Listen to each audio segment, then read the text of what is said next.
Hey everybody, Indie Dave Comics here. Thank you for watching the Indie Dave Comics YouTube channel, the only YouTube channel that reviews exclusively indie comics.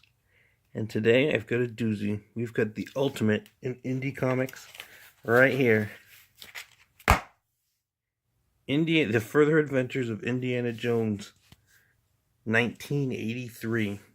These comics came out probably right after Raiders of the Lost Ark.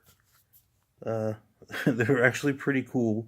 I'm not really going to review the plots and anything like that. We'll go over some of the art and cover some of the artists that went. I'm going to open one of these up, and really we're going to look over. I'm going to do something a little different. We're just going to look at some of the way the art's done, and we're going to talk about. Really, we're going to talk a lot about the kind of advertisements and the stuff that you'd see in a comic back in 1983. Let's see. Let's open this one up here. Most of them are real similar. The stories are pretty much what you'd expect from an Indiana Jones comic.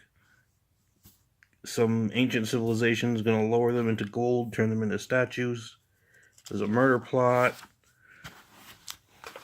Let's get a look here. I don't know if you can see. This is your art team.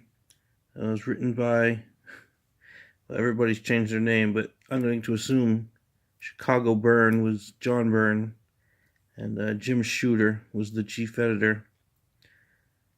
As you can see, I mean, the art's pretty cool.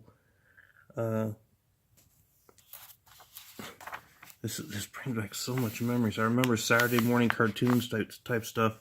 You'd see commercials for like Cracker Jacks and that kind of thing.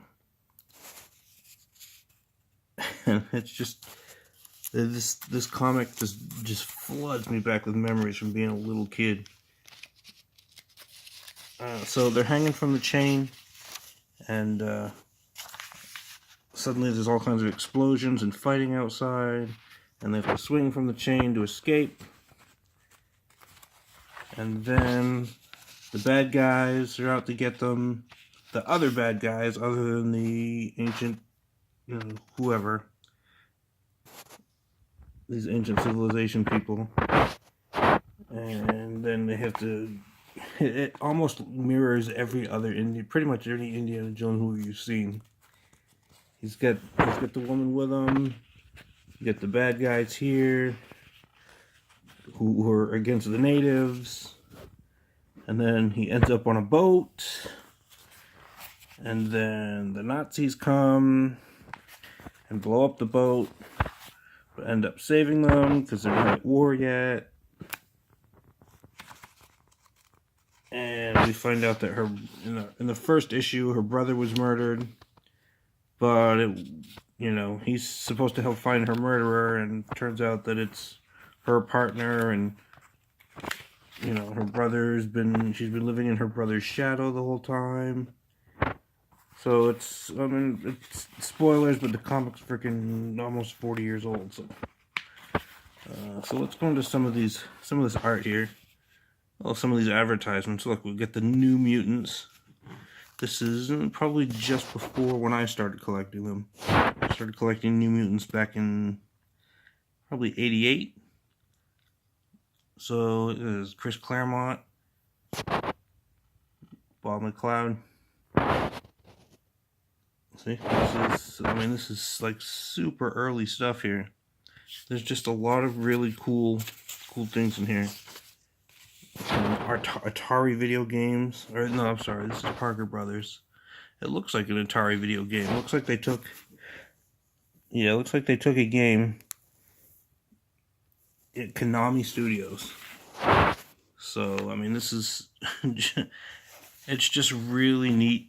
And here's, look at this, comic book conventions. San Diego, San Francisco, Philadelphia. Man, this is it's some crazy stuff. And look, I mean, you don't find a whole lot of, cut up your comics and send them away for, what is this? Alright, so this is some newspaper called Grit.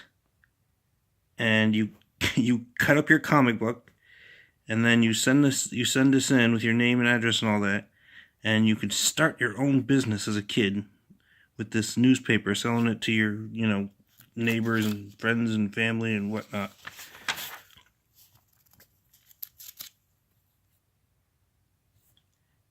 And here, an advertisement, it says, coming this Christmas. I think this is probably a leftover ad that they just kept running. This comic was February. Although, I think when you got your comics at the stands, it was 1 or 2 months ahead. I seem to remember that. So if you got a comic in January, it would say February or March on it. So this came out, it says, coming this Christmas. This movie came out in 1982. So this is the ads that they were running, and that's actually really cool for a comic book ad. Let's see, bullpen bulletins. Basically, where the editors and creators, looks like Stan Lee would even answer some letters or just talk about what was going on in the comic or going on in Marvel Comics at the time. Let's see, he had a checklist. Well, imagine how long this checklist would be today.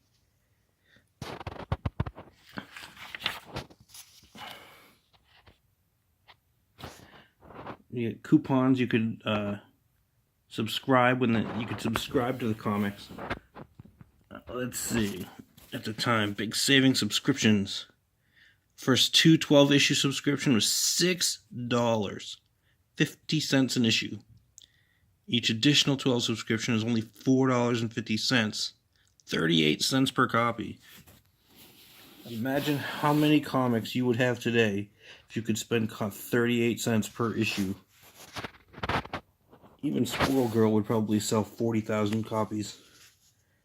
Let's see, and here's your little form. This is cool. Here's a Bubble Yum ad. I remember this was like a live action ad, like on Saturday morning cartoons. And then they just turned it into this little comic book for Bubble Yum. I remember this being on TV. Let's see if there's anything else going on in this comic. And we'll talk a little bit about the art here. I mean, the story was pretty standard even for any comic book, as far as how it ran. It was I guess this was only a 2-issue story arc. At the end, the idol, he speaks the magic words, the idol wakes up and gets his revenge on everybody. So the point of this isn't really to cover the story itself in this comic. It's more nostalgic value for the 80s. Let's see here. Oh, there you go. Nazi submarine. There, and here you go. This is what you want. These are the advertisements. It's amazing how much they wanted you to cut up their comic books. Let's see. Oh, there you go. Video game players. This is for if you wanted to be a professional video gamer. Let's see. Looks like a couple of comic book stores at the time. And there, you want the holy grail of 1980s comic book ads. There you go. I think they've probably been running this ad since the 1940s.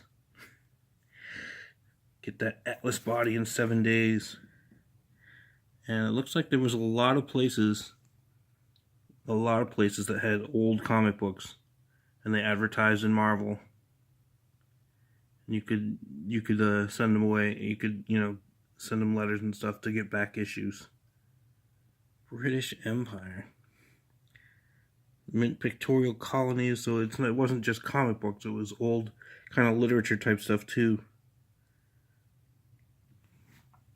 Let's see what else is in here. I think that's pretty much it. Here's another advertisement for, it looks like, what is it? Oh, some kind of game. Spider-Man and the Mystery of the Museum Snakes. I'm pretty sure this is canon. So if you look, I remember this little snake thing here. It would fold in, it would like spin around and fold into a ball, and then you could unfold it and see like they're doing here, and it turned into like this weird little like blocky snake. Here's Spider-Man come to save them from stealing the blocky snake. So really, I just thought you'd all find this kind of interesting for those of you that don't have 40-year-old comics.